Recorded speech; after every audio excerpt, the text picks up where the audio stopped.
Hello and welcome to Sairam సంపత్ర education. This is Pavan. ఎలా ఉన్నారు అందరూ? సో మనం కరెంట్ అఫైర్ ఎంసీక్యూస్ అని చేసుకుంటూ వస్తున్నాం కదండి. సో ఈరోజు కూడా కొన్ని ఎంసీక్యూస్ అని చేసుకుందాం.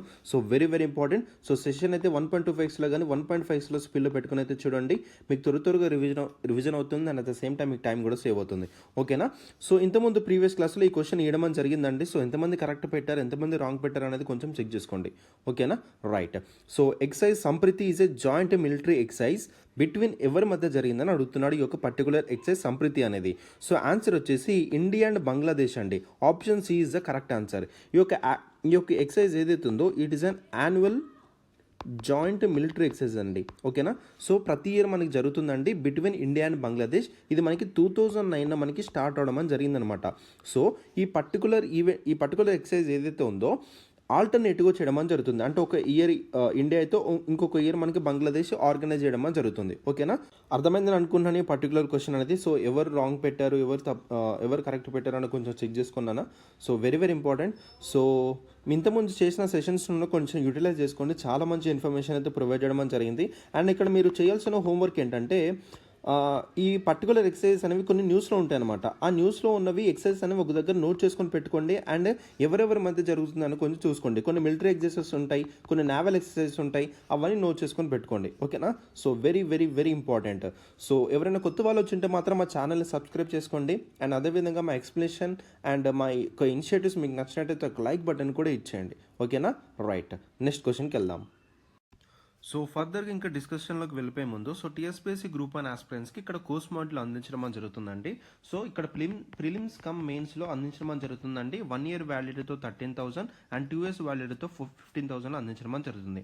సో ఎంటైర్ సిలబస్ ఏదైతే ఉందో చాలా కాంప్రహెన్సివ్ కవర్ చేయడం జరుగుతుంది. And Telangana specific topics like Telangana history, Telangana economy, Telangana geography అది కూడా కవర్ చేయడం జరుగుతుంది అనమాట. సో మీకు గ్రూప్ 1లో మీకు జాబ్ రావాలంటే ప్రిలిమ్స్ ఒకటే సరిపోదండి. మెయిన్స్ అనేది చాలా కీ రోల్ ప్లే చేయడం జరుగుతుంది. మెయిన్స్ తోటే మీకు జాబ్ రావడం జరుగుతుంది అనమాట. సో మెయిన్స్ ఆన్సర్ రైట్ మీద చాలా ఫోకస్గా చేయడం జరుగుతుంది. అండ్ ఇందులోనే మీకు టెస్ట్ సిరీస్ కూడా ఇంక్లూడ్ అవ్వడం జరుగుతుంది అనమాట. సో ఓకేనా? సో 6305955532 ఈ నెంబర్కి కాల్ చేసి రిజిస్టర్ అవ్వండి. సార్ మాకు ప్రిలిమ్స్ వద్దు, ఓన్లీ మెయిన్సే కావాలంటే ఈ కోర్స్ అండి మీకు. ఓకేనా? సో ఎంటైర్ మెయిన్ సిలబస్ ఏదైతే ఉందో ఒక 500 క్వశ్చన్స్తో 500+ క్వశ్చన్తో ఎంటైర్ సిలబస్ కవర్ చేయడం జరుగుతుంది. అండ్ మెయిన్ సిలబస్లో మెన్షన్ చేసిన ఈచ్ అండ్ ఎవ్రీ వర్డ్ చాలా డీటెయిల్గా డిస్కస్ చేయడం జరుగుతుంది. మీకు మెయిన్స్ ఎగ్జామ్లో మనకి ఏంటంటే ఇంట్రో ఉంటుంది, బాడీ ఉంటుంది, కంక్లూజన్ ఉంటుంది. సో ఈ ఇంట్రోస్ అండ్ కంక్లూజన్స్ అని మనం రెడీమేడ్గా ప్రిపేర్ చేసుకొని పెట్టుకోవచ్చు. సో మెయిన్స్ ఎగ్జామ్లో మనకి ఈ బాడీ అనేది అకార్డింగ్ టు ద క్వశ్చన్ మనకి మారుతూ ఉంటుంది. సో ఇక్కడ మీకు రెడీమేడ్ ఇంట్రోస్ అండ్ కంక్లూజన్స్ కూడా ఇవ్వడం జరుగుతుంది ఈచ్ అండ్ ఎవ్రీ టాపిక్ ఈ సిలబస్లో మెన్షన్ చేసిన ప్రకారంగా. సో ఇది కూడా మీకు 1 year వ్యాలిడీతో 8,000 అండ్ 2 year వ్యాలిడిటీస్తో 10,000 అందించడం జరుగుతుంది అనమాట. ఓకేనా? సో ఈ యొక్క కోర్స్ కూడా ఈ 6305955532కి కాంటాక్ట్ అయ్యి రిజిస్టర్ అవ్వండి. ఓకేనా? This will be the best decision అండి. చాలా మంచి క్లాసెస్ అందించడం జరుగుతుంది సాయిరామ్ సంపత్రావు ఎడ్యుకేషన్ ఛానల్లో. ఓకేనా? Right. Thank you. With reference to Navaratna public sector undertakings, consider the following statements. So Navaratna public sector undertakings దీన్నే మనం పిఎస్యూస్ అని కూడా అంటాం షార్ట్ ఫామ్లో. ఓకేనా? సో సెషన్లో వెళ్ళిపోయే ముందు సో సెషన్ అయితే 1.25xలో 1.5xలో స్పీడ్లో పెట్టుకుని అయితే చూడండి. ఓకేనా? Right. So public sector undertakings very important అండి. సో రీసెంట్గా మనకి ఒక రైట్స్ లిమిటెడ్ అనేది which is a PSU which is under the ministry of railways, దీనికి నవరత్న స్టేటస్ అనేది రావడం జరిగిందండి. ఓకేనా? సో నవరత్న స్టేటస్ అని వచ్చిందనమాట ఈ యొక్క రైట్స్ లిమిటెడ్కి. సో నవరత్న స్టేటస్ రావడం ఏంటి సార్ అని అంటే మనకి గవర్నమెంట్ కేటగిరీస్లో మనకి పిఎస్యూస్ ఏవైతున్నాయో which is under the public sector undertakings ఏవైతున్నాయో టోటల్గా మనకి గవర్నమెంట్ హ్యాండ్ ఓవర్లో ఉండడం జరుగుతుందన్నమాట. అర్థమవుతుందా? సో ఇందులో మనకి టోటల్గా 3 కేటగిరీస్ అని ఉంటాయండి. అర్థమవుతుందా? పిఎస్యూస్లో మనకి టోటల్గా 3 కేటగిరీస్ ఉంటాయి. సో మహారత్న అని, నవరత్న అని అండ్ మినిరత్న అని టోటల్గా 3 కేటగిరీస్ ఉండడం జరుగుతుంది. సో రీసెంట్గా ఈ యొక్క రైట్స్ లిమిటెడ్కి మనకి ఈ యొక్క నవరత్న స్టేటస్ అని రావడం జరిగింది. ఓకేనా? సో ఈ యొక్క నవరత్న స్టేటస్ రావడానికి కొన్ని క్రైటీరియా అని ఉంటుందంటే ఆ క్రైటీరియా ఏంటన్నది మనం నేర్చుకోవాలి. ఓకేనా? సో చాలా ఇంపార్టెంట్. అండ్ నవరత్న స్టేటస్ ఇవ్వడం వల్ల పిఎస్యూస్కి మనకి బెనిఫిట్ ఏంటి అన్నది కూడా మనం చూసుకోవాలి. ఓకేనా? సో చూద్దాం ఈ క్రైటీరియా ఏంటి అనేది ఫస్ట్ చూద్దాం. సో ఫస్ట్ క్రైటీరియా ఏంటంటే నవరత్న స్టేటస్ రావడానికి PSC should be and Miniratna అండి. సో పిఎస్సి అనేది మనకి మినీ రత్నం 1 అయి ఉండాలి. అండ్ అదేవిధంగా షుడ్ బి అన్ ఎక్సలెంట్ కానీ అండ్ అదేవిధంగా వెరీ గుడ్ రేటింగ్ అనేది ఉండాలి సిన్స్ లాస్ట్ 5 years నుంచి. అర్థమవుతుందా? సో నవరత్న స్టేటస్ రావడానికి పిఎస్యు అనేది అంటే పబ్లిక్ సెక్టర్ అండర్టేకింగ్ ఏదైతే ఉందో మినీ రత్న 1లో ఉండాలి. అండ్ అదేవిధంగా should have often excellent or very good rating in the 3 of the last 5 years. So last 5 yearsలో ఎక్సలెంట్ కానీ వెరీ గుడ్ కానీ రేటింగ్ అనేది ఉండడం రావాలన్నమాట. అండ్ అదేవిధంగా కొన్ని పర్ఫార్మెన్స్ ఇండికేటర్స్ ఉంటాయండి. ఆ పర్ఫార్మెన్స్ ఇండికేటర్స్లో చూసుకుంటే అందులో మనకి స్కోర్ అనేది 60 ఉండాలని చెప్పడం జరుగుతుందన్నమాట. అర్థమవుతుందా? టోటల్గా మనకి 6 పర్ఫార్మెన్స్ ఇండికేటర్స్ ఉంటాయి. దాంట్లో మనకి కంపోజిట్ స్కోర్ వచ్చేసి 60 రావాలని చెప్పేసి ఒక క్రైటీరియా ఉండడం జరిగింది. ఓకేనా? సో స్కోర్ వచ్చి 60 అండ్ మినీ రత్న 1 ఉండాలి. అండ్ అదేవిధంగా excellent or very good rating అనేది ఉండాలి లాస్ట్ 5 years నుంచి చూసుకుంటే. ఓకేనా? అండ్ ఇంకొక క్రైటీరియా వచ్చేసి ఏంటంటే నవరత్న స్టేటస్ అచీవ్ కావడానికి దాని యొక్క నెట్ ప్రాఫిట్ అనేది ఎంత ఉండాలి? నెట్ ప్రాఫిట్ అనేది చూసుకుంటే మోర్ దెన్ 5,000 crores అనేది ఉండాలండి. సో ఈ 5,000 crores అనేది 3 consecutive yearsలో అంటే ఇప్పుడు ఫర్ ఎగ్జాంపుల్ 2022లో దీనికి 5,000 crore వచ్చింది. అండ్ అదేవిధంగా 2021లో 2020లో కూడా దీనికి 5,000 crore అని నెట్ ప్రాఫిట్ అనేది మోర్ దెన్ 5,000 crore అని రావడం జరిగిందనమాట. అండ్ అదేవిధంగా ఇది ఏం మెయింటైన్ చేయాలి? యావరేజ్ యాన్యువల్ టర్న్ ఓవర్ దాదాపు 25,000 crore అనే వారికి 3 years వరకు అది మెయింటైన్ చేయాలంట. So average annual turn over ఇది. ఓకేనా? సో ఈ విధంగా ఇదొక క్రైటీరియా అండ్ ఇదొక క్రైటీరియా ఇవ్వడం జరిగిందనమాట. అర్థమవుతుందా? సో ఈ విధంగా మనకి నవరత్న స్టేటస్ అనేది ఒక పిఎస్యుకి ఇవ్వడం జరుగుతుంది. సో మినీ రత్న నుంచి నవరత్న నుంచి మనకి మహారత్న అవడం జరుగుతుంది. సో నవరత్న కంపెనీస్ అనేవి మనకి మహారత్న స్టేటస్ అనేవి కొన్ని స్పెసిఫిక్ పర్ఫార్మెన్సెస్ బెంచ్ మార్క్స్ ఉంటాయి. ఆ ఎలిజిబిలిటీ క్రైటీరియా చూసుకొని ఫుల్ఫిల్లింగ్ అయిన తర్వాతనే మనకి మహారత్న స్టేటస్ అని వస్తుంది. ఓకేనా? సో అది వేరే కేటగిరీ అండి. ఓకేనా? So very very important. So Miniratna నుంచి నవరత్న ఇప్పుడు మనం నేర్చుకుంది ఏంటంటే నవరత్న స్టేటస్ రావడానికి గల క్రైటీరియా ఏందని చూసుకున్నాం. సో మరి నవరత్న నుంచి మహారత్నగా స్టేటస్ రావడానికి కొన్ని స్పెసిఫిక్ పర్ఫార్మెన్సెస్ ఉంటాయి. ఆ ఎలిజిబిలిటీ క్రైటీరియా ఫుల్ఫిల్ చేస్తే అప్పుడు మనకి మహారత్న స్టేటస్ అని వస్తుంది. ఓకేనా? సో ఓన్లీ ఇప్పుడు మనకి నవరత్న స్టేటస్ రావడానికి గల క్రైటీరియా ఏంటని మనం నేర్చుకున్నాం. అర్థమైందని అనుకుంటున్నాను. సార్ మరి నవరత్న స్టేటస్ వచ్చిన తర్వాత దీనికి బెనిఫిట్స్ ఏముంటాయి? సో బెనిఫిట్స్ వచ్చేసి చూసుకుంటే అండి, సో మిగతా పిఎస్యూస్తో పోల్చుకుంటే ఏదైతే నవరత్న స్టేటస్ వచ్చిన పిఎస్యూస్కి కొన్ని అడ్వాంటేజెస్ అనేవి ఉన్నాయండి. ఏ విధంగా? దీనికి ఫైనాన్షియల్ ఇండిపెండెన్స్కి ఇన్వెస్ట్మెంట్ చేయడానికి దాదాపు 1,000 crore వరకు without the approval of the union government ఇది ఇన్వెస్ట్మెంట్ అనేది చేసుకోవచ్చు. అర్థమవుతుందా? So they have been granted financial independence to invest rupees 1,000 crore without seeking approval from the union government. అర్థమవుతుందా? ఏదైతే నవరత్న స్టేటస్ అచీవ్ అయిందో పిఎస్యూ కంపెనీ అనేది అది 1,000 crore వరకు without seeking approval for the union government financial independence grant చేసుకోవచ్చు అనమాట. ఓకేనా? And అదేవిధంగా నవరత్న కంపెనీస్ ఏవైతే ఉన్నాయో క్యాపిటల్ ఎక్స్పెండిచర్ సంబంధించినవి అంటే ఆ నవరత్నలో కొత్త ఐటమ్స్ ఏమైనా కొనాలి లేకపోతే ఏమన్నా ఐటమ్స్ని రిప్లేస్మెంట్ చేయాలి అనే విధంగా క్యాపిటల్ ఎక్స్పెండిచర్ పెడతారు చూడండి. ఆ క్యాపిటల్ ఎక్స్పెండిచర్ పెట్టే అమౌంట్ కూడా వీళ్ళే ఆటోనమీగా డెసిషన్స్ అని తీసుకొని పర్చేస్ చేయొచ్చు అనమాట. సో ఇక్కడ ఇచ్చిన ఫస్ట్ స్టేట్మెంట్ చూడండి. They have been granted financial independence to invest up to 1,000 crore without seeking approval for the government. Absolutely correct statement అండి. సో సెకండ్ చూడండి. They have the autonomy to incur capital expenditure on purchase of new items. Absolutely correct ఇది కూడా. ఓకేనా? And ఇంకోటి ఏంటంటే ఈ యొక్క board of directors ఉంటారు కదండి, ఏదైతే పీసీఓ సంబంధించిన కొన్ని బోర్డ్ ఆఫ్ డైరెక్టర్ ఉంటారు కదా. So they have the power to merger and acquisition కూడా. అంటే వేరే పిఎస్తో అంటే వేరే ఆర్గనైజేషన్స్తో మెర్జర్ అవ్వడం కానీ లేదంటే ఏదైనా ల్యాండ్ కానీ అక్వైజేషన్స్ కానీ అంటే ఇండియాలో కానీ అబ్రాడ్లో కానీ వాళ్ళకి పవర్ అని ఉంది. కాకపోతే they have to approval for the cabinet committee economic affairs నుంచి వాళ్ళకి అప్రూవల్ అనేది కావాలన్నమాట. సో థర్డ్ స్టేట్మెంట్ చూడండి. Their board of directors has the power to allow merger and acquisition in India and abroad but without any government approval అంటున్నాడు. కానీ కాదండి, మనకి cabinet committee economic affairs నుంచి మనకి అప్రూవల్ అనేది వచ్చిన తర్వాతనే they have the power to allow mergers and acquisition in India and abroad. So third statement ఏదైతే ఉందో మనకి తప్పు అవుతుంది. ఓకేనా, they have to need government approval, that is from the cabinet committee on economic affairs నుంచి. ఓకేనా, so అంటే అబ్రాడ్లో investment చేయడానికి, అర్థమవుతుందా? సో దీని ఏదైనా అప్రూవల్.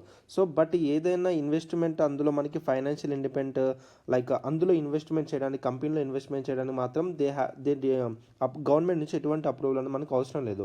అండ్ అదేవిధంగా అందులో మనకి ఏదైనా ఐటమ్స్ పర్చేజ్ చేయడానికి కానీ, క్యాపిటల్ ఎక్స్పెండిచర్ పెట్టడానికి కానీ దే హ్యావ్ ద ఆటోనమీ అనమాట. సో వాళ్ళు సొంతంగా డెసిషన్ తీసుకొని చేసుకోవచ్చు. ఏది నవరత్న స్టేటస్ వచ్చిన పిఎస్యూస్కి మాత్రమే ఇది. ఓకేనా, so how many of the above statements ఇక్కడ కరెక్ట్ అడుగుతున్నాడు కాబట్టి సో మనకి ఇక్కడ 2 స్టేట్మెంట్సే మనకి కరెక్ట్ అయ్యాయి. ఇది మనకి 1 కరెక్ట్ అయింది, 2 కరెక్ట్ అయింది, థర్డ్ అనేది మనకి తప్పైంది. అందుకే మనకి బి ఓన్లీ 2 అనేది మనకి కరెక్ట్ ఆన్సర్ అవుతుంది. సో అర్థమైందని అనుకుంటున్నాను. So very very important. So రీసెంట్గా రైట్స్ అనే లిమిటెడ్ పిఎస్యూ అనమాట, which is under the ministry of railway అనమాట ఇది రైట్స్ అనేది. సో దీని రీసెంట్గా మనకి నవరత్న స్టేటస్ అని వచ్చింది. సో టోటల్గా పిఎస్యూస్లో టోటల్గా 3 కేటగిరీస్ ఉంటాయి, మహారత్న, నవరత్న అండ్ మినీరత్న. ఓకేనా, సో నవరత్న రావడానికి గల కేటగిరీ క్రైటీరియా ఏంటని నేను డిస్కస్ చేశాను. అండ్ దానికి సంబంధించిన బెనిఫిట్స్ ఏందని కూడా మీకు చెప్పడం అని జరిగిందనమాట. ఓకేనా, so very very important. So నేర్చుకోండి, మనకి అడిగే ఛాన్సెస్ చాలా చాలా ఉన్నాయి. With reference to the Kanwar Lake, consider the following statements. It is a freshwater oxbow lake. It is a freshwater oxbow lake. It is formed due to meandering of Ram-Ganga river. It is only designated Ramsar site from Bihar. How many of the above statements are correct అంటున్నాడు. So చూద్దాం. So రీసెంట్గా మనకి Kanwar lake అనేది న్యూస్లో ఉండడం అని జరిగిందండి. ఎందుకు న్యూస్లో ఉందంటే ఈ యొక్క కన్వర్ లేక్ అనేది డ్రై అప్ అయిపోతుంది, సో కొంచెం దాన్ని పట్టించుకోవాలని చెప్పేసి మనకి న్యూస్లో ఉండమని జరిగింది. ఇది ఎక్కడుందంటే మనకి బీహార్లో ఉందండి. ఓకేనా, so it is the only Ramsar site in the Bihar. ఓకేనా, and it is the Asia's largest fresh water oxbow lake అండి. Very very important. Oxbow lake అంటే అర్థం ఏంటంటే, ఇప్పుడు ఫర్ ఎగ్జాంపుల్ ఒక రివర్ అనేది మనకి ఇట్లా మెయిండరింగ్ అవ్వుకుంటూ వెళ్తుంది అనుకోండి, ఇది మనకి మెయిండరింగ్ అంటాం అనమాట. సో ఇలా మనకి ఏదైతే ఇట్లా చూపిస్తుంది ఇది మనకి మెయిండరింగ్ అంటాం అనమాట. సో ఇక రివర్ కోర్స్ ఏదైతే ఉందో ఇట్లా మెయిండరింగ్ అయిన పార్ట్ ఏదైతే ఉందో ఇది మనకి కట్ అయిపోయి మళ్ళీ రివర్ కోర్స్ అనేది చేంజ్ అవ్వకుండా ఇలా వెళ్ళిపోతుంది. ఈ కట్ అయిన పార్ట్ ఏదైతే ఉందో ఇది మనకి ఆక్స్బో లేక్గా ఫామ్ అవడం అని జరుగుతుంది. అంటే సపరేట్ ఇక్కడ మనకి లేక్గా ఉండిపోవడం అని జరుగుతుంది. దీన్నే మనము ఆక్స్బో లేక్ అంటాం అనమాట. అర్థమవుతుందా? సో వెరీ వెరీ ఇంపార్టెంట్, చాలా చాలా ఇంపార్టెంట్, గుర్తుపెట్టుకోండి ఈ యొక్క పర్టికులర్ టర్మ్స్ అనేటివి. అర్థమవుతుందా? సో అడుగుతాడు, సో మనకి ఆక్స్బోలోకి ఎలా ఫామ్ అవుతుంది అనేవి మనకి అడుగుతాడండి. జియోగ్రఫికల్ టర్మ్స్లో మనకి చాలా చాలా ఇంపార్టెంట్ ఇది. ఓకేనా, so Asia's largest fresh water oxbow lake అండి. ఇది ఏంటిది? కన్వర్ లేక్ అనేది, which is in Bihar and it is a Ramsar site. It is a only Ramsar site in Bihar. Very very important. మరి ఈ యొక్క ఆక్స్బో లేక్ అనేది మనకి ఫామ్ అయింది ఏ రివర్ ద్వారా మనకి ఫామ్ అయిందని చూసుకుంటే ఈ యొక్క లేక్ అనేది మనకి which is the meandering of Gandak river ద్వారా మనకి ఫామ్ అవడం అని జరిగింది. సో గండక్ రివర్ అనేది which is a tributary of Ganga అనమాట. సో చాలా చాలా important, which is a tributary of Gandak. ఈ యొక్క గండక్ రివర్ ద్వారా ఈ యొక్క గండక్ రివర్ అనేది ఇట్లా మెయిండరింగ్ అవ్వుకుంటూ సో ఇలా మనకి మెయిండరింగ్ అయిన పార్ట్ ఏదైతే ఉందో ఇట్లా ఆక్స్బో లేక్గా ఫామ్ అవడం అని జరిగింది, కన్వర్ లేక్ అనేది. ఓకేనా, సో చాలా చాలా ఇంపార్టెంట్. సో ఇక్కడ ఇచ్చిన మనకి స్టేట్మెంట్స్ అనేవి చూసుకుంటే it is a fresh water oxbow lake, absolutely correct. It is formed due to the maintaining of the Ramganga river అంటున్నాడు. రామ్గంగా రివర్ కాదండి, మనకి గండక్ రివర్ ద్వారా మనకి ఫామ్ అవడం అని జరిగిందనమాట. ఓకేనా, సో గుర్తుపెట్టుకోండి. సో సెకండ్ స్టేట్మెంట్ అనేది మనకి తప్పు అవుతుంది. It is only designated Ramsar site from Bihar. అవును, బీహార్ నుంచి ఇది ఒకటే మనకి రామ్సార్ సైట్గా నిలవడం అని జరిగిందనమాట. సో థర్డ్ స్టేట్మెంట్ అనేది కూడా మనకి కరెక్ట్ అవుతుంది. సో ఈ యొక్క కన్వర్ లేక్ అనేది చాలా ఇంపార్టెంట్ అండి. అంటే అక్కడక్కడ మనకి ఒక మంచి బయోడైవర్సిటీగా ఉండడం జరిగింది. దాదాపు ఒక 50 స్పీషీస్ అనేటివి అక్కడ మనకి ఒక మైగ్రేటరీ స్పీషీస్కి చాలా ఏమంటారు ఒక వాల్యుబుల్ అంటే లైక్ ఒక ఎన్విరాన్మెంట్ క్రియేట్ చేయడం జరుగుతుంది. అంటే మైగ్రేటరీ స్పీషీస్కి ఈ యొక్క పర్టికులర్ వెట్లలో వాటికి టైప్ ఆఫ్ క్లైమేట్ అనేది దొరుకుతుంది కాబట్టి వేరే ప్రాంతం నుంచి వచ్చి ఇక్కడ మనకి ఉండడం జరుగుతుంది. కానీ ఇక్కడ ఒక 5 క్రిటికల్లీ ఎండేంజర్డ్ స్పీషీస్ అని ఇక్కడ మనకి హ్యాబిటేట్గా ఉండడం జరిగింది ఈ యొక్క పర్టికులర్ సైట్లో. ఏంటి 5 క్రిటికల్ ఎండేంజర్ స్పీషీస్. ఆ 5 క్రిటికల్ ఎండేంజర్ స్పీషీస్ అనేది మీకు తెలియాలండి. ఫస్ట్ వన్ ఏంటంటే రెడ్ హెడెడ్ వల్చర్ అండ్ అదేవిధంగా వైట్ రంపుడ్ వల్చర్ అండ్ అదేవిధంగా ఇండియన్ వల్చర్. సో వల్చర్స్లో టోటల్గా మనకి 3 వల్చర్స్ అనేవి ఈ పర్టికులర్ సైట్లోనే మనకి ఉండమని జరుగుతుంది, which is endanger species. And అదేవిధంగా 2 వాటర్ బర్డ్స్ అనేవి కూడా ఇక్కడ మనకి ఉండమని జరుగుతుంది. ఆ 2 వాటర్ బర్డ్స్ ఏంటంటే సోషబుల్ ల్యాంప్వింగ్ అండ్ అదేవిధంగా బేర్స్ పోచర్డ్. సో ఈ 2 వచ్చేసి మనకి వాటర్ బర్డ్స్ అనమాట. ఇవి వచ్చేసి మనకి వల్చర్స్ అనమాట. ఓకేనా. సో ఇక పర్టికులర్ సైట్లోనే ఇన్హాబిటెడ్ అయి ఉండడం జరిగింది, which is a critically endangered species. ఓకేనా. సో వెరీ వెరీ ఇంపార్టెంట్, గుర్తుపెట్టుకోండి. సో మీరు చేయాల్సిన పని ఏంటంటే ఇంకా ఇండియాలో మనకి ఇంపార్టెంట్ లెక్స్ ఎక్కడెక్కడ ఉన్నాయన్న దాని మీద టోటల్గా మీరు మ్యాపింగ్ అనేది చేసుకొని పెట్టుకోండి. ఓకేనా.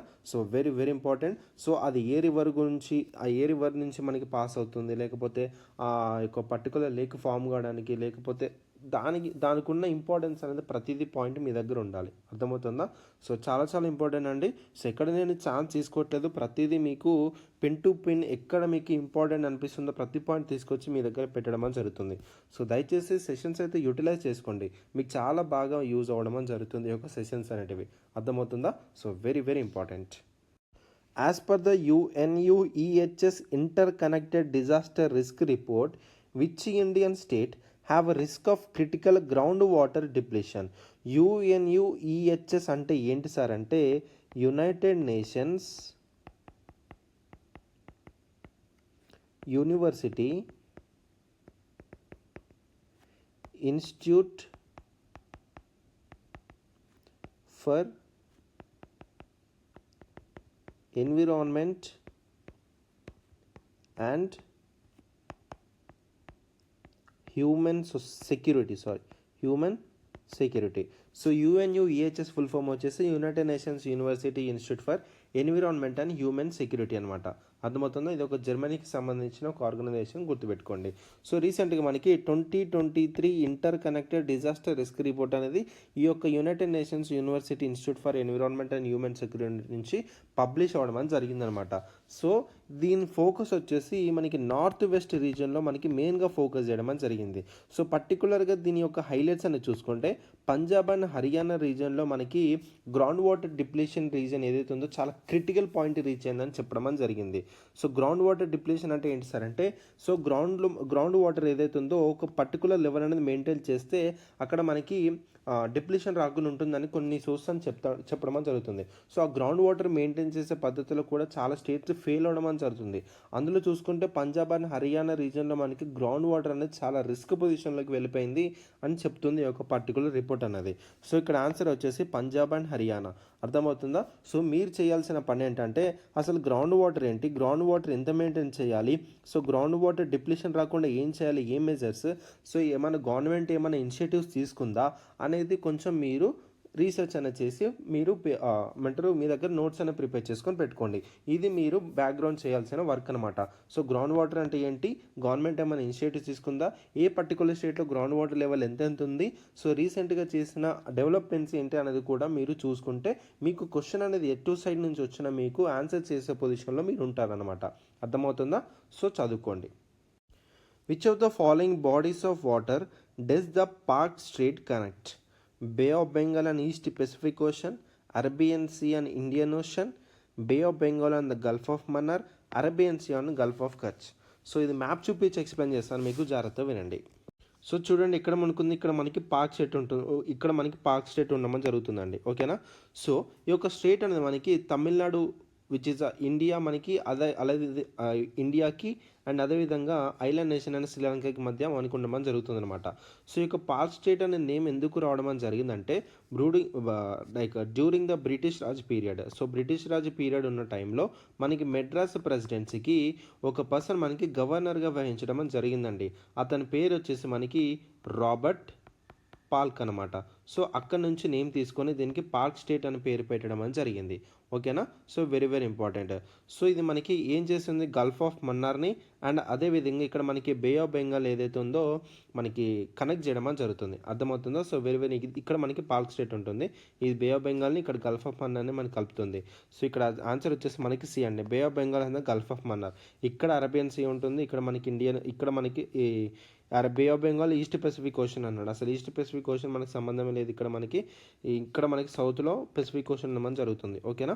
సో చూసుకోండి, అరేబియన్స్ అండ్ ఇండియన్ ఓషన్ అంటున్నాడు. సో కానీ కాదు. So Bay of Bengal and Gulf of Mannar మనకి కరెక్ట్ ఆన్సర్ అవుతుంది. Arabians and Gulf of Kutch, ఇక్కడ మనకి పైన గల్ఫ్ ఆఫ్ కచ్ అని ఉంటుంది కాబట్టి అసలు సంబంధం లేదు. సో చూసుకోండి, ఇట్లా మ్యాపింగ్ మనకి కన్ఫ్యూజ్ చేయడానికి ఏ విధంగా మనకు అడుగుతాడు. సో అంతా చూసుకోండి. ఓకేనా. సో దేని కలుపుతుంది, ఇటు బే ఆఫ్ బెంగాల్ని అండ్ సౌత్లో మనకి గల్ఫ్ ఆఫ్ మన్నార్ని కనెక్ట్ చేయడం జరుగుతుంది పాక్ స్టేట్ అనేది. ఓకేనా. Right. With reference to the writ jurisdiction of high courts consider the following statements. ఏమడుతున్నాడు, writ jurisdiction of high courts అన్నామంటున్నాడు. ఇక్కడ మనకి రిట్ అంటే ఏంటంటే ఒక రిటర్న్ ఆర్డర్ అని అర్థమవుతుందా. సో వెరీ వెరీ ఇంపార్టెంట్ అండి. ఈ యొక్క రిట్స్ ఇష్యూ చేసే అధికారం అనేది అటు సుప్రీంకోర్టుకు ఉంది అండ్ అదేవిధంగా హైకోర్టు కూడా ఉండడం అని జరిగిందనమాట. అర్థమవుతుందా. సో మనకి ఫండమెంటల్ రైట్స్ అనేవి ఆర్టికల్ 12 నుంచి మనకి 35 వరకు మనకి ఫండమెంటల్ రైట్స్ అనేవి ఇండియన్ కాన్స్టిట్యూషన్ అనేది ఎవ్రీ సిటిజన్కి ఇవ్వడం అని జరిగిందనమాట. సో అకార్డింగ్ టు ఆర్టికల్ 32 ద్వారా సుప్రీంకోర్టు అనేది ఈ యొక్క ఫండమెంటల్ రైట్స్ని ప్రొటెక్ట్ చేయడానికి ఈ యొక్క సుప్రీంకోర్టు అనేది ఆర్టికల్ 32 యూజ్ చేసి మనకి రిట్స్ అనేది పాస్ చేయడం అని జరుగుతుంది. సో హైకోర్టు అనేది ఆర్టికల్ 226 యూజ్ చేసి ఈ యొక్క ఫండమెంటల్ రైట్స్ అనేవి ఏమన్నా మనకి వైలేషన్ అవుతే ఆ హైకోర్టు అనేది ఆర్టికల్ 226 యూజ్ చేసి రిట్స్ అనేది మనకి ఇష్యూ చేయడం అని జరుగుతుంది అనమాట. అర్థమవుతుందా. So very very important. చూసుకోండి, ఇక్కడ మనకి ఏంటంటే సుప్రీంకోర్టు అనేది మనకి ఓన్లీ ఫండమెంటల్ రైట్స్ మీద మాత్రమే మనకి రిట్స్ అనేది పాస్ చేయడం జరుగుతుంది. వేరే అదర్ రైట్స్ మీద లైక్ లీగల్ రైట్స్ కానీ అదర్ రైట్స్ మీద కానీ రిట్స్ మనకి పాస్ చేయడానికి సుప్రీంకోర్టుకి అధికారం అనేది లేదు. కానీ హైకోర్టు విషయానికి వస్తే అకార్డింగ్ టు ఆర్టికల్ 226 హైకోర్టు అనేది ఫండమెంటల్ రైట్స్ మీద అండ్ అదేవిధంగా లీగల్ రైట్స్ మీద కూడా హైకోర్టు అనేది రిట్స్ అనేది పాస్ చేయొచ్చు. అంటే ఈ యొక్క రెండింటితో పోల్చుకుంటే హైకోర్టు అండ్ సుప్రీంకోర్టు ఈ రిట్స్ విషయంలో మనకి హైకోర్టే పై చేయదని చెప్పుకోవచ్చు. అంటే చాలా వైడర్గా ఉంది హైకోర్టుకి ఈ యొక్క రిట్స్ జ్యూరిస్డిక్షన్ పాస్ చేసే విషయంలో. ఇక్కడ ఇచ్చిన స్టేట్మెంట్స్ చూడండి. ఫస్ట్ స్టేట్మెంట్ చూడండి, high courts can issue writs not only for the enforcement of fundamental rights but also for any other legal right. Absolutely correct statement. It is a discretionary remedy of the high courts and thereby cannot be claimed as a matter of right. Absolutely correct statement. A writ petition can be filed before any high court within whose jurisdiction the cause of action arise or either wholly or in a part. ఇది కూడా మనకి correct అండి. అర్థమవుతుందా. So very very important. మీరు చేయాల్సిన పని ఏంటంటే సుప్రీంకోర్టుకి సంబంధించిన ఆర్టికల్స్ అండ్ హైకోర్టుకి సంబంధించిన ఆర్టికల్స్ రెండు తీసుకొని సో ప్రతిదీ ఆర్టికల్స్ దాని యొక్క సంబంధించిన పవర్స్ దానికి సంబంధించిన జ్యూరిస్డిక్షన్ సో ఎట్లా అపాయింట్ చేయబడతారు జడ్జెస్ అనేవాళ్ళు సో ప్రతిదీ నోట్ మేకింగ్ అనేది చేసుకొని పెట్టుకోండి మీరు ఇక్కడ. అర్థమవుతుందా. So very very important. And సుప్రీంకోర్టుకి హైకోర్టుకి ఉన్న డిఫరెన్సెస్ ఏంటనేది కూడా మీరు చూసుకొని పెట్టుకోండి. ఓకేనా. సో ఇప్పుడే చేయాలండి. సో మీరు చేయాల్సిన బ్యాక్గ్రౌండ్ వర్క్ ఇదే అనమాట. సో జస్ట్ ఇందులో నేను సుప్రీంకోర్టు హైకోర్టు 32 ఆర్టికల్ ఇక్కడ 226 ఆర్టికల్ ఇక్కడ ఫండమెంటల్ రైట్స్ 12 to 35 అని చెప్పేసాను అంతే. దానికి సంబంధించిన ఇక్కడ క్వశ్చన్ వరకు సంబంధించిన ఇన్ఫర్మేషన్ అయితే మీకు ప్రొవైడ్ చేశాను. మీరు చేయాల్సిన బ్యాక్గ్రౌండ్ వర్క్ ఏంటి, అసలు సుప్రీంకోర్టుకి సంబంధించిన ఆర్టికల్స్ ఏంటి, హైకోర్టుకి సంబంధించిన ఆర్టికల్స్ ఏంటి, రెండింటి మధ్య డిఫరెన్స్ ఏంటి, జ్యూరిస్డిక్షన్ ఎక్కడ వరకు ఉంటుంది, సుప్రీంకోర్టు జ్యూరిస్డిక్షన్ ఎక్కడ వరకు ఉంటుంది, అండ్ సుప్రీంకోర్టు యొక్క పవర్స్ ఏంటి, హైకోర్టుకి సంబంధించిన పవర్స్ ఏంటి. సో ఇలా చాలా ఉంటాయి. సో దయచేసి లక్ష్మీకాంత్లో ఉన్న ఇన్ఫర్మేషన్ ఒకసారి మీరు చదువుకొని మీరు నోట్ మేకింగ్ అనేది ఒక A4 షీట్లో మీకు ఇన్ఫర్మేషన్ అంతా ఉండిపోవాలన్నమాట. అర్థమవుతుందా. అండ్ అదేవిధంగా ఫండమెంటల్ రైట్స్ మీద కూడా నోట్ మేకింగ్ అనేది మీరు చేసుకొని పెట్టుకోండి. సో అర్థమవుతుందా. So very very very important. Right. ఇక్కడ ఇచ్చిన ఎబో స్టేట్మెంట్స్ మనకి అన్ని 3 కరెక్ట్ కాబట్టి సో ఆల్ 3 అనేది మనకి కరెక్ట్ ఆన్సర్ అవుతుంది. అర్థమవుతుందా. Right. Jericho missile system recently scene in news was developed by which one of the following? Ukraine, USA, Iran, Israel. So Jericho missile system అనేది మనకి ఎవరు డెవలప్ చేశారంటే డి అండి. దట్ ఈస్ ఇస్రాయేల్ వాళ్ళు develop చేయడం అని జరిగింది. టోటల్గా యొక్క జెరికో మిసైల్ సిస్టమ్ అనేది ఇది బ్యాలిస్టిక్ మిసైల్ ప్రోగ్రామ్ అనమాట. టోటల్గా ఇందులో మనకి 3 ఉన్నాయండి. అంటే జెరికో మిసైల్ సిస్టమ్ అనేది టోటల్గా చూసుకుంటే టోటల్గా జెరికో 1, జెరికో 2, జెరికో 3 ఉండమని జరిగింది. సో జెరికో 1 వచ్చేసి మన దాని యొక్క రేంజ్ వచ్చేసి మనకి 500 కిలోమీటర్స్ వరకు ఉండమని జరిగిందండి. అండ్ ఇది మనకి 1990లోనే మనకి స్టాప్ అవ్వడం జరిగింది జెరికో 1 వచ్చేసి. అండ్ జెరికో 2 వచ్చేసి మనకి 1980స్లో దీన్ని డెవలప్ చేశారు. So very very important. So చూసుకోండి, అంటే లైక్ ఇది బ్యాలిస్టిక్ మిసైల్ ప్రోగ్రామ్, అది ఏ కంట్రీ అనేది డెవలప్ చేసిందని పాయింట్ మీద గుర్తుపెట్టుకుంటే సరిపోతుంది. ఓకేనా. సో అండ్ జెరికో 3 వచ్చేసి మనకి 2008లో దీన్ని టెస్ట్ చేసి 2011 నుంచి దీన్ని సర్వీస్లోకి తీసుకురావడం జరిగింది. ఓకేనా. సో గుర్తుపెట్టుకోండి, very very important, right. So ఇది మనకి ఇజ్రాయెల్ వాళ్ళు డెవలప్ చేయడం జరిగింది. With reference to the Kosi river consider the following statements. So Kosi river అంటున్నాడు. సో ఇది మ్యాప్ చూపించి ఎక్స్ప్లెయిన్ చేస్తాను, జాగ్రత్తగా వినండి. సో చూడండి, ఇక్కడ మనకి కోసి రివర్ అనేది ఉందండి. ఓకేనా. So very very important. ఇది మనకి న్యూస్లో ఎందుకు ఉందంటే, సో ఈ యొక్క కోసి రివర్ మీద అంటే ఇండియా నేపాల్ వాళ్ళు ఒక అగ్రిమెంట్ తీసుకోవడం జరిగింది. ఈ యొక్క కోసి రివర్ మీద సప్తకోశి ఒక హై డ్యామ్ అనేది మనం కన్స్ట్రక్ట్ చేద్దామని చెప్పేసి అనుకున్నారనమాట. కానీ నేపాల్కి చాలా కన్సర్న్స్ రావడం జరిగింది, ఒక సప్తకోశి రివర్ డ్యామ్ కన్స్ట్రక్ట్ చేస్తే అని చెప్పేసి చాలా కన్సర్న్గా ఫీల్ అవడం జరుగుతుంది. అందుకే మనకి న్యూస్లో ఉంది.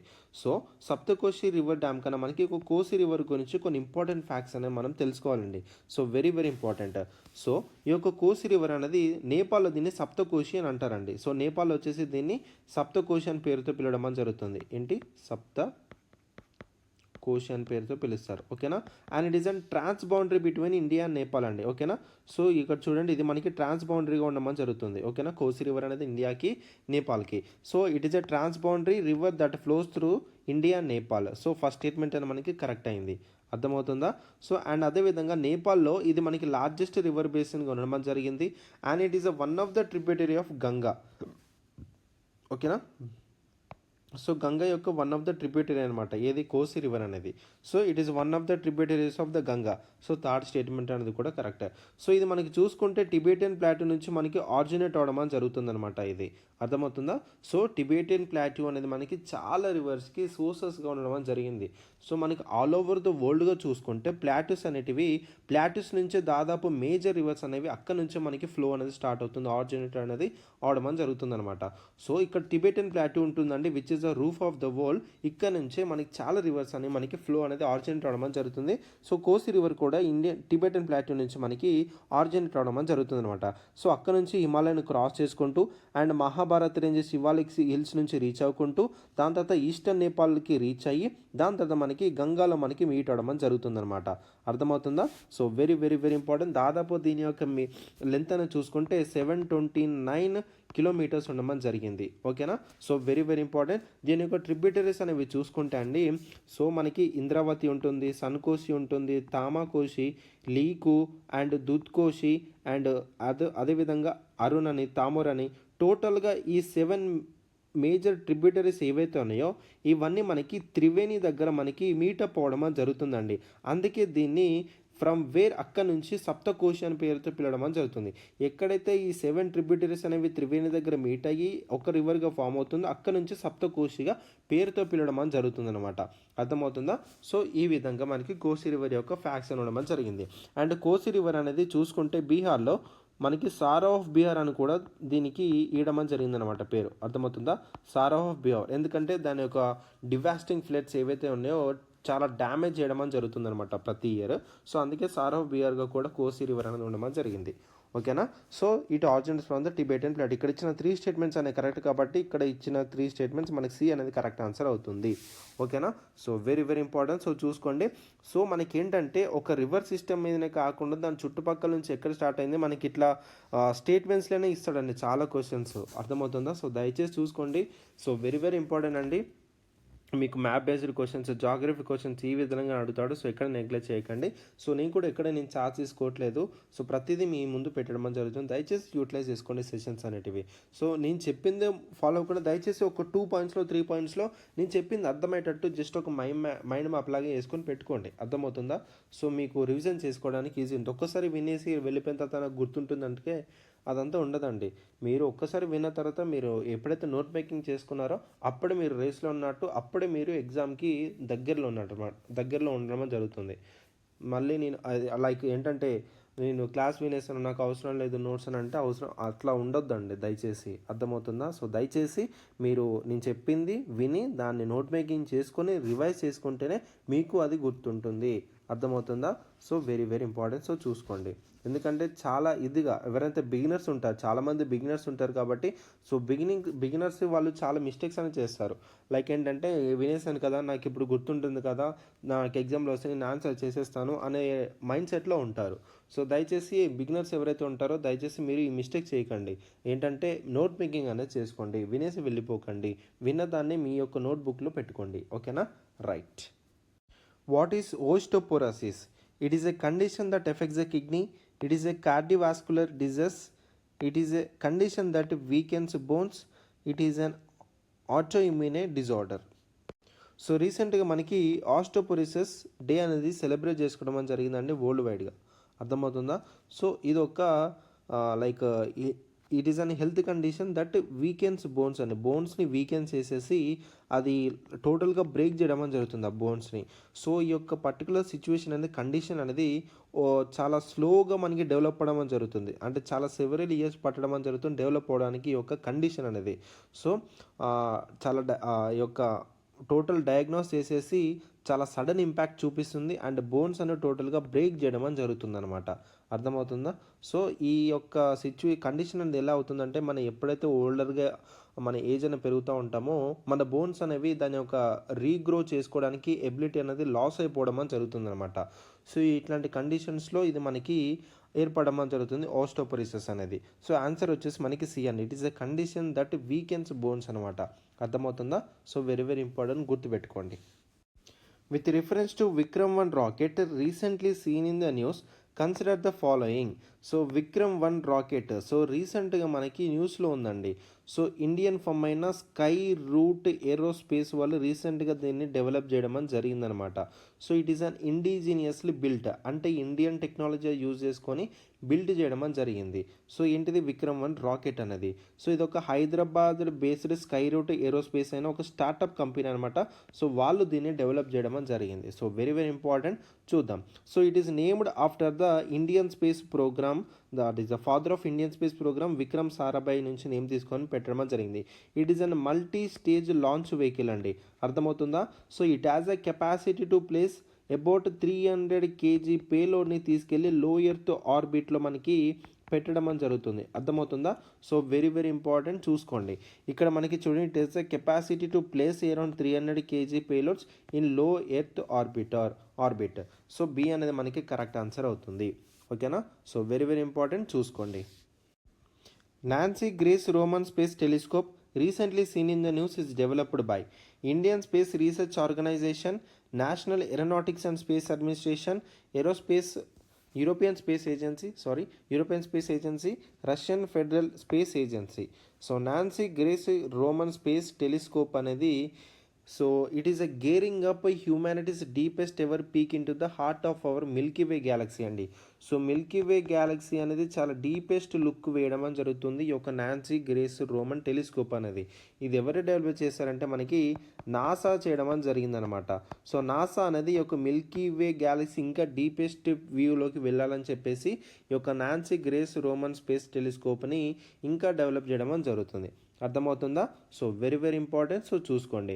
సో దీని యొక్క మిషన్ యొక్క ఆబ్జెక్టివ్ ఏంటంటే ఈ యొక్క Nancy Grace Roman space telescope యొక్క ఆబ్జెక్టివ్ ఏంటంటే it will monitor the hundreds of millions of stars అండి. అంటే టోటల్గా ప్లానెట్స్ కానీ అండ్ ఇన్ అవర్ సోలార్ సిస్టంలో ఎటువంటి టైప్ ఆఫ్ అంటే అవుట్స్కట్స్లో ఐసీ ఆబ్జెక్ట్స్ ఎలా ఉన్నాయి అండ్ అదేవిధంగా ఐసోలేటెడ్ బ్లాక్ హోల్స్ అనేవి టోటల్గా మానిటర్ చేయడానికి తీసుకురావడం జరిగిందనమాట. టోటల్గా ఇందులో మనకి టూ ఇన్స్ట్రుమెంట్స్ వాడారండి. అదేంటంటే వైడ్ ఫీల్డ్ ఇన్స్ట్రుమెంట్ అండ్ అదేవిధంగా కొరోనాగ్రాఫ్ ఇన్స్ట్రుమెంట్ అనమాట. సో ఇక వైడ్ ఫీల్డ్ ఇన్స్ట్రుమెంట్లో మనకి ఏం జరుగుతుందంటే ఈ యొక్క ఫీల్డ్ ఆఫ్ వ్యూ అనేది చూపిస్తుందండి. అంటే ఒక ఫీల్డ్ ఆఫ్ వ్యూ ఏదైతే ఉందో 100 times గ్రేటర్ దెన్గా మనకి చూపించడం అని జరుగుతుంది. సో స్కై అంటే క్యాప్చర్ చేయడం అని జరుగుతుంది. ఆ యొక్క స్కై చాలా లెస్ స్పీడ్ తోటి మనకి క్యాప్చర్ చేసి చాలా హై వ్యూ తోటి మనకి చూపించడం అని జరుగుతుంది ఒక వైడ్ ఫీల్డ్ ఇన్స్ట్రుమెంట్ అనేది. అర్థమవుతుందా? So very very important. మరి కొరోనోగ్రాఫ్ ఇన్స్ట్రుమెంట్ మనకి ఏం చేస్తుందంటే it will perform high contrast imaging అండి. చాలా హై కాంట్రాస్ట్ ఇమేజింగ్ అనేది పర్ఫామ్ చేసి మనకి ఇవ్వడం అని జరుగుతుంది. అర్థమవుతుందా?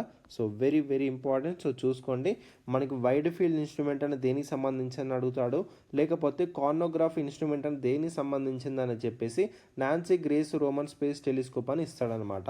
So Nancy Grace Roman telescope ఇచ్చిందని ఇచ్చి ఇక్కడ wild field instrument as related to this అని, లేకపోతే coronagraph instrument related to this అని ఇచ్చేసి మనకి ఈయన ఇవ్వచ్చు. సో అందుకే నేను ఇక్కడ ఛాన్స్ తీసుకోకుండా ఇస్తున్నాను. సో టోటల్గా ఇది స్టడీ చేయడానికి ఎందుకు తీసుకొచ్చారంటే, మరి ఏదైతే హండ్రెడ్స్ ఆఫ్ మిలియన్స్ ఆఫ్ స్టార్స్ని టోటల్గా స్టడీ చేయడానికి, ఐసోలేటెడ్ బ్లాక్ హోల్స్ని మానిటర్ చేయడానికి తీసుకురావడం జరిగింది. సో నాసా ఇంకొంచెం స్టెప్ ఫార్వర్డ్గా మిల్కీవే గ్యాలక్సీ యొక్క హార్ట్లో ఇంకా డీపెస్ట్ ఎవర్ వ్యూలోకి తీసుకువెళ్ళడం జరుగుతుంది ఒక నాన్సీ గ్రేస్ రోమన్ స్పేస్ టెలిస్కోప్ని. సో ఆన్సర్ వచ్చేసి మనకి బి అవుతుంది ఇక్కడ, నేషనల్ ఏరోనాటిక్స్ స్పేస్ అడ్మినిస్ట్రేషన్. ఓకేనా, right. Which one of the following cities is located on the banks of the Musi river? So Musi river మీద ఏ సిటీ అనేది లొకేట్ ఉందని మనకు అడుగుతున్నాడు. సో వెరీ వెరీ ఇంపార్టెంట్ అండి. సో చూద్దాం. సో రీసెంట్గా కొంతమంది ఎన్విరాన్మెంటల్ యాక్టివిస్ట్ వాళ్ళు తెలంగాణ గవర్నమెంట్ అయిన చీఫ్ జస్టిస్కి మనకి తెలంగాణ హైకోర్టుకి ఒకటి అప్పీల్ చేయడం జరిగింది. ఏంటంటే ఒక ఎకలాజికల్ హెరిటేజ్ బెంచ్ని సెటప్ చేయండి, ఎందుకంటే ఈ యొక్క మూసీ రివర్ యొక్క వాటర్ని రీస్టోర్ చేయడానికి ఒక ఎకలాజికల్ హెరిటేజ్ బెంచ్ అని సెటప్ చేయాలని చెప్పేసి ఎన్విరాన్మెంట్ యాక్టివిస్ట్ వాళ్ళు తెలంగాణ హైకోర్టుకి అప్పీల్ చేయడం జరిగిందనమాట. సో అందుకే మనకి న్యూస్లో ఉంది. సో ఇప్పుడు మన మూసీ రివర్కి సంబంధించిన కొన్ని ఇంపార్టెంట్ ఫ్యాక్ట్స్ అనేది తెలుసుకుందనమాట. అర్థమవుతుందా? సో ఈ యొక్క పర్టికులర్ రివర్ అనేది తెలంగాణలో మనకి ఫ్లో అవడం జరుగుతుంది. ఓకేనా. So it is a tributary of Krishna. ఓకేనా. So it is a tributary of Krishna. So very very important. So దీన్ని ఎర్లియర్ డేస్లో వేరే పేరుతో పిలిచేవారండి. ఆ పేరు ఏంటంటే ముంచుకొండ అనే పేరుతో కూడా పిలిచేవారు మూసీ రివర్ని. ఓకేనా. సో ఈ యొక్క పర్టికులర్ రివర్ మీద మనకి హైదరాబాద్ ఉండడం జరుగుతుంది అనమాట. ఈ యొక్క హైదరాబాద్ని ఓల్డ్గాను అండ్ అదేవిధంగా న్యూగా డివైడ్ చేయడం జరుగుతుంది ఈ యొక్క పర్టికులర్ రివర్ మూసీ రివర్ అనేది. సో దీని యొక్క కోర్స్ అనేది చూసుకుంటే అనంతగిరి హిల్స్లో మనకి స్టార్ట్ అవ్వడం జరుగుతుంది. అనంతగిరి హిల్స్ ఎక్కడ ఉందో మనకి వికారాబాద్లో ఉండడం జరిగింది, Rangareddy district, which is 90 kilometers from the Hyderabad.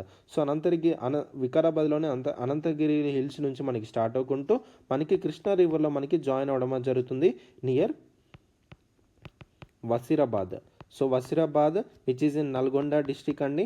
So very very important. Nalgonda డిస్టిక్లో మనకి ఉన్న వసీరాబాద్ దగ్గర కృష్ణా రివర్లో మనకి జాయిన్ అవ్వడం జరుగుతుంది. టోటల్ కోర్స్ వచ్చేసరికి 240 కిలోమీటర్స్ ఉండడం జరుగుతుంది ఈ యొక్క మూసీ రివర్ అనేది. సో దీని మీద కొన్ని ఇంపార్టెంట్ డ్యామ్స్ అన్ని కన్స్ట్రక్ట్ చేయడం జరిగిందండి.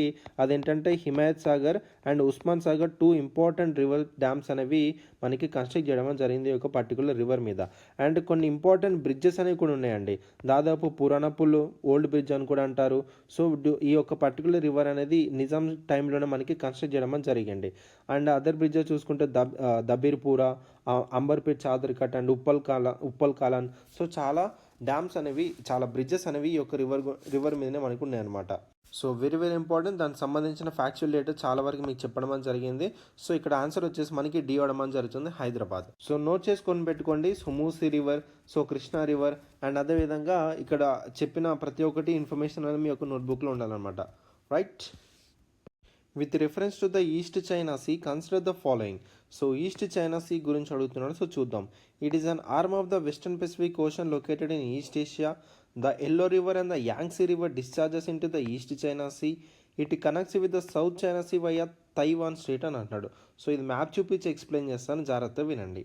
సో చూడండి, ఎక్కడుంది మనకి, ఇక్కడ మనకి ఈస్ట్ చైనా సీ అనేది లొకేట్ ఉండడం జరిగింది. ఇది మనకి పెసిఫిక్ ఓషన్. ఓకేనా. సో పెసిఫిక్ ఓషన్కి మనకి వెస్టర్న్లో ఉండడం జరిగింది ఈస్ట్ చైనా సీ అనేది. So it is an arm of west Pacific Ocean located in East Asia. So ఇది మనకి చైనాకి ఇటు ఈస్ట్లో మనకి లొకేట్ ఉంటుంది, అందుకే మనకి ఈస్ట్ చైనా సీ అంటాం. పెసిఫిక్ ఓషన్కి ఇది మనకి వెస్టర్న్లో ఉంటుంది కాబట్టి వెస్టర్న్ పెసిఫిక్ ఓషన్కి ఆర్మ్ అని చెప్పడం జరుగుతుంది ఈస్ట్ చైనా సీ అనేది. ఇచ్చిన ఫస్ట్ స్టేట్మెంట్ ఏదైతే ఉందో మనకి అబ్సల్యూట్లీ కరెక్ట్ స్టేట్మెంట్ అనమాట. అర్థమవుతుందా. So it is situated between the eastern Coast of China and అదేవిధంగా జపాన్కి సదర్న్ కోస్ట్లో ఉండడం జరుగుతుంది. అండ్ ఇక్కడ మనకి రైకో ఐలాండ్స్ ఉన్నాయి చూడండి, రీకో ఐలాండ్స్ కూడా అంటారు. సో రీకో ఐలాండ్స్ ఎక్కడ లొకేట్ అయి ఉందని కూడా అడుగుతాడు. సో రీకో ఐలాండ్స్ అని మనకి జపాన్లో మనకి ఉండడం జరిగిందనమాట. సో రీకో ఐలాండ్స్ అని ఎక్కడ లొకేట్ ఉందని మనకి అడుగుతాడు అప్పుడప్పుడు క్వశ్చన్లో, దయచేసి ఇది కూడా చూసుకోండి. So very very important. So ఇక్కడ మనకి చూసుకుంటే నెక్స్ట్ మనకి చైనా అండ్ అదేవిధంగా ఇక్కడ మనకి కొరియన్ పెనిన్సులా, ఇక్కడ మనకి జపాన్, ఇక్కడ మనకి తైవాన్తో మనకి ఈస్ట్ చైనా సీ అని బార్డర్గా ఉండమని జరిగిందనమాట. అర్థమవుతుందా? సో చూసుకోండి, very very important. East China Sea అనేది border with in the China Korean peninsula, ఇదంతా కొరియన్ పెనిన్సులా అండి. అర్థమవుతుందా? ఇదంతా కొరియన్ పెనిన్సులా, ఇది మనకి జపాన్, ఇది మనకి తైవాన్ అనమాట. ఓకేనా? So very very important. So ఇక్కడ మీరు చూసుకుంటే ఇక్కడ సీ ఆఫ్ జపాన్ కనిపిస్తుంది కదండి. సీ ఆఫ్ జపాన్ని అండ్ అదేవిధంగా మనకి ఈస్ట్ చైనా సీని కలిపేది ఏంటంటే ఇక్కడ మనకి సీ ఆఫ్ జపాన్, అదేవిధంగా ఇక్కడ ఈస్ట్ చైనా సీని కలిపేది ఇక్కడ ఒక స్ట్రేట్ ఉంటుంది. ఆ స్ట్రేట్ పేరు వచ్చేసి మనకి ఏంటంటే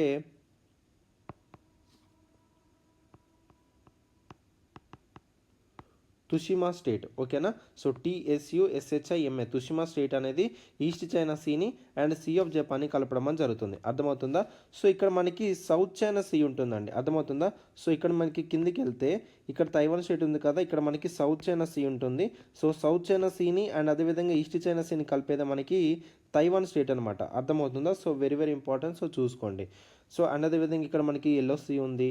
సో ఈ విధంగా మనకి లొకేట్ అవ్వడం జరిగిందనమాట. సో చైనా నుంచి ఏవైతే మనకి గ్యాంగ్సీ రివర్ కావచ్చు, ఎల్లో రివర్ కావచ్చు, ఈస్ట్ చైనా సీలోనే మనకి డ్రైన్ అవ్వడం జరుగుతుంది. ఓకేనా? సో గుర్తుపెట్టుకోండి ఈ యొక్క ఇంపార్టెంట్ ఫ్యాక్ట్స్ అనేటివి. The Yellow River and the Yangtze river discharges into the East Chinese. అదే కదా నేను ఇందాక చెప్పింది. సో సెకండ్ స్టేట్మెంట్ అనేది మనకి కరెక్ట్ అవుతుంది. It connects with the South China Sea via Taiwan strait. So Taiwan strait తోటే మనకి సౌత్ చైనా సీని కలపడం జరుగుతుంది ఈస్ట్ చైనా సీతో. సో ఇది కూడా మనకి కరెక్ట్ స్టేట్మెంటే. So how many of the above statements correct అడుగుతున్నాడు కాబట్టి సో సి ఆల్ 3 అనేది మనకి కరెక్ట్ ఆన్సర్ అవుతుంది. So very very important. So ఈ చాలా ఇంపార్టెంట్ స్టేట్స్ అనేవి మనకి ఉంటాయండి వరల్డ్లో. ఆ స్టేట్స్ దేని కనెక్ట్ చేస్తుంది అనేది మీరు నోట్ చేసుకొని పెట్టుకోవాలి మీ యొక్క నోట్బుక్స్లో. ఓకేనా? So very very important. Consider the following statements regarding the Subansiri river. So Subansiri river గురించి అడుగుతున్నాడు. సో చూద్దాం. So it is the largest tributary of the Brahmaputra river. It flows through Assam and Arunachal Pradesh అని అంటున్నాడు. So which of the above statements correct? So ఇది map చూపించి explain చేస్తాను, జాగ్రత్త వినండి. చూడండి, సుబన్శ్రీ మనకి ఎక్కడ ఉంది? సో చూడండి, ఇక్కడ మనకి సుబన్శ్రీ అని మనకి లొకేట్ అవ్వడం జరిగిందనమాట. సో ఇక సుబన్శ్రీ అనేది దీన్ని గోల్డ్ రివర్ అనే పేరుతో కూడా పిలవడం జరుగుతుందండి. ఏంటి? సో గోల్డ్ రివర్ అనే పేరుతో కూడా దీన్ని పిలుస్తారు. ఓకేనా? So it is one of the tributary of the Brahmaputra. So Brahmaputra river ఏదైతే ఉందో, బ్రహ్మపుత్ర రివర్ ఇక్కడ మనకి ఫ్లో అవుట్ వెళ్తుంది. సో దాని యొక్క ట్రిబ్యూటరీ మనకి సుబన్శ్రీ అనమాట. అర్థమవుతుందా? సో ఇది మనకి అస్సాం, అరుణాచల్ ప్రదేశ్ నుంచి ఫ్లో అవడం జరుగుతుంది. సో ఇది మనకి అరుణాచల్ ప్రదేశ్, ఇది మనకి అస్సాం అనమాట. So very very important. ఈ రెండు ప్రాంతాల నుంచి మనకి ఫ్లో అవడం జరుగుతుంది. అండ్ ఇది మనకి టిబెట్లో కూడా మనకి ఫ్లో అవడం జరుగుతుంది. ఓకేనా? సో గుర్తుపెట్టుకోండి, ఇది హిమాలయన్ మౌంటైన్స్ నుంచి ఆరిజినేట్ అవ్వుకుంటూ అరుణాచల్ ప్రదేశ్ నుంచి మనకి ఈస్ట్ పోర్షన్ అరుణాచల్ ప్రదేశ్ నుంచి వచ్చి దాని తర్వాత అస్సాం వ్యాలీ నుంచి ఫ్లో అవ్వుకుంటూ మనకి బ్రహ్మపుత్రలో మనకి జాయిన్ అవ్వడం జరుగుతుంది. సో బ్రహ్మపుత్ర రివర్లో జాయిన్ ఎక్కడ అవుతుందంటే అస్సాంలోని లఖింపూర్. సో లఖింపూర్ డిస్టిక్ దగ్గర మనకి జాయిన్ అవ్వడం జరుగుతుందన్నమాట. అర్థమవుతుందా? సో గుర్తుపెట్టుకోండి, టోటల్ లెంత్ వచ్చేసి దీనిది 442 కిలోమీటర్స్ ఉండమని జరిగిందండి. ఓకేనా? సో 442 కిలోమీటర్స్ ఉండమని జరిగింది ఈ యొక్క సుబన్శ్రీ యొక్క రివర్ అనేది. So it is the largest tributary of the Brahmaputra river. అవును. And it flows through Assam and Arunachal Pradesh. So second statement కూడా మనకు కరెక్ట్. సో ఇక్కడ కరెక్ట్ అడుగుతున్నాడు కాబట్టి సో సి బోత్ 1 and 2 అని మనకి కరెక్ట్ ఆన్సర్ అవుతుంది. ఓకేనా? So very very important. చూసుకోండి సుబన్శ్రీ రివర్ గురించి. అండ్ మీరు చేయాల్సిన వర్క్ ఏంటి?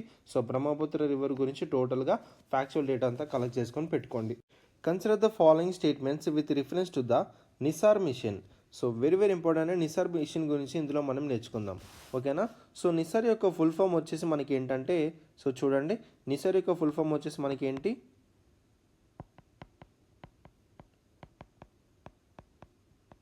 NASA ISRO synthetic aperture radar అనమాట దీని యొక్క టోటల్ ఫుల్ ఫామ్. నిసార్ యొక్క ఫుల్ ఫామ్ ఏంటి? NASA ISRO synthetic aperture radar. ఓకేనా? So very very important. So దీనికి సంబంధించిన ఫ్యాక్చువల్ డేటా టోటల్గా మనం నేర్చుకుందాం. ఓకేనా? సో నిసార్ అనేది ఇది ఒక లో ఎర్త్ ఆర్బిట్ అనమాట. సో లో ఎర్త్ ఆర్బిటర్లో మనకి చేయడం జరుగుతుంది. ఇది ఒక observatory low earth orbiter jointly developed by the ISRO and అదేవిధంగా నాసా. ఓకేనా? So very very important. గుర్తుపెట్టుకోండి, ఇస్రో వచ్చేసి మన ఇండియాది అండ్ నాసా వచ్చేసి యూఎస్కి సంబంధించిన స్పేస్ ఏజెన్సీ. సో గుర్తుపెట్టుకోండి. సో ఈ యొక్క నిసార్ అనేది మనకి శాటిలైట్ అనమాట. సో ఇది మనకి ఎస్యూవి సైజ్ అంతా శాటిలైట్ ఉండడం జరిగింది. దాదాపు ఎస్యూవి సైజ్ అంతా చేస్తున్నారు. దాని టోటల్ వెయిట్ వచ్చేసి 2800 కిలోగ్రామ్స్ ఉండడం జరిగిందనమాట. సో టోటల్గా ఇందులో మనకి ఎల్ బ్యాండ్ అదేవిధంగా మనకి ఎస్ బ్యాండ్ సంబంధించిన సింథటిక్ అపార్చర్ రాడర్ ఇన్స్ట్రుమెంట్స్ అనేవి పెట్టడం జరుగుతుంది. So which makes dual frequency imaging radar satellite. So NISAR అనేది it will be the first satellite mission to use 2 different radar frequencies, that is L band and S band. అర్థమవుతుందా? So very very important. So చూసుకోండి. So ఈ యొక్క synthetic aperture radar ఏదైతే ఉందో like Nisar అనేది ఈ యొక్క పెనట్రేట్ అంటే క్లౌడ్స్ నుంచి కూడా పెనట్రేట్ అయ్యే డేటా అనేది కలెక్ట్ చేయడం జరుగుతుంది. And even though day and night కూడా ఇది డేటాని కలెక్ట్ చేసి రిగార్డ్లెస్ ఆఫ్ వెదర్ కండిషన్స్ మనకి డేటా అనేది ప్రొవైడ్ చేయడం జరుగుతుంది అనమాట. సో వెరీ వెరీ ఇంపార్టెంట్, గుర్తుపెట్టుకోండి. సో క్లౌడ్స్ నుంచి పెనట్రేట్ అవుతుంది, డే అండ్ నైట్ కూడా పనిచేయడం జరుగుతుంది. Even weather conditions regardless of weather కండిషన్స్లో కూడా డేటా అనేది కలెక్ట్ చేయడం జరుగుతుంది ఈ యొక్క సింథటిక్ అపార్చర్ అనేది. అర్థమవుతుందా? సో ఇందులో మనకి నాసా అనేది ఏమేమి ప్రొవైడ్ చేస్తుందని చూసుకుంటే ఎల్ బ్యాండ్ రాడర్ ప్రొవైడ్ చేస్తుంది అండ్ అదేవిధంగా జీపీఎస్ ప్రొవైడ్ చేయడం జరుగుతుంది which is high capacity solid state recorder. అలాగే మనకి స్టోరింగ్ డేటా అలాగే పేలోడ్ డేటా సిస్టమ్ అనేది ప్రొవైడ్ చేయడం జరుగుతుంది. మరి ఇస్రో ఏం ప్రొవైడ్ చేస్తుంది సార్ అంటే మనకి ఎస్ బ్యాండ్ ప్రొవైడ్ చేయడం జరుగుతుంది అనమాట. అండ్ అదేవిధంగా జిఎస్ఎల్వి లాంచ్ వెహికల్ అనేది ప్రొవైడ్ చేయడం జరుగుతుంది, ఒక స్పేస్ క్రాఫ్ట్ ప్రొవైడ్ చేయడం జరుగుతుంది లాంచ్ చేయడానికి. అర్థమవుతుందా? సో ఈ విధంగా వీళ్ళ యొక్క కాంట్రిబ్యూషన్స్ అనేవి ఒక నిసార్ మిషన్స్కి పెట్టడం జరిగింది. ఓకేనా? సో ఈ యొక్క నిసార్ మిషన్ యొక్క మెయిన్ ఆబ్జెక్టివ్ ఏంటంటే it will measure the earth changing ecosystem. Earth changing ecosystems మీద టోటల్ మెజర్ చేస్తుంది. డైనమిక్ సర్ఫేస్ కానీ ఐస్ మాసెస్ కానీ అండ్ బయోమాస్ సంబంధించిన ఇన్ఫర్మేషన్ కానీ న్యాచురల్ హజార్డస్ కానీ సీ లెవెల్ రైజ్ కానీ అండ్ అదేవిధంగా గ్రౌండ్ వాటర్ సంబంధించిన ఇన్ఫర్మేషన్ ఈ విధంగా మనకి మెజర్ చేయడం అని జరుగుతుందన్నమాట. అర్థమవుతుందా? So very very very important. So గుర్తుపెట్టుకొని నిసార్ మిషన్ గురించి దీని మీద మనకి క్వశ్చన్స్ వచ్చే ఛాన్సెస్ చాలా చాలా ఉన్నాయి. ఓకేనా? సో ఇట్ ఈస్ ఎ లో earth orbit observatory jointly developed by the NASA and ISRO. Very very important, absolutely correct statement. It will be the first satellite mission to use 2 different radar frequencies used to measure changes in our planet surface. అదే మనకి L band and yes band. L band ఎవరు provide చేస్తున్నారు? మనకి NASA provide చేస్తుంది. Yes band ఎవరు provide చేస్తున్నారు? మనకి ISRO provide చేయడం జరుగుతుంది. ఓకేనా? సో గుర్తుపెట్టుకోండి ఈ యొక్క ఇంపార్టెంట్ డేట్ అనేది కూడా. సో ఇక్కడ మనకి 2 స్టేట్మెంట్ అనేది కూడా కరెక్ట్. సో ఇక్కడ 2 స్టేట్మెంట్స్ కరెక్ట్ కాబట్టి ఇక్కడ సి బోత్ 1 and 2 అనేది మనకి కరెక్ట్ ఆన్సర్ అవుతుంది. ఓకేనా? So very very very important NISAR mission గురించి. అర్థమైందని అనుకుంటున్నాను. సో సెషన్స్ని అన్ని యూటిలైజ్ చేసుకోండి. ఓకేనా? రైట్. నెక్స్ట్ క్వశ్చన్ చూడండి. With reference to faster adoption and manufacturing of hybrid electric vehicles in India FAME scheme. So దీని యొక్క ఫుల్ ఫామ్ వచ్చేసి ఫేమ్ అనమాట. ఓకేనా?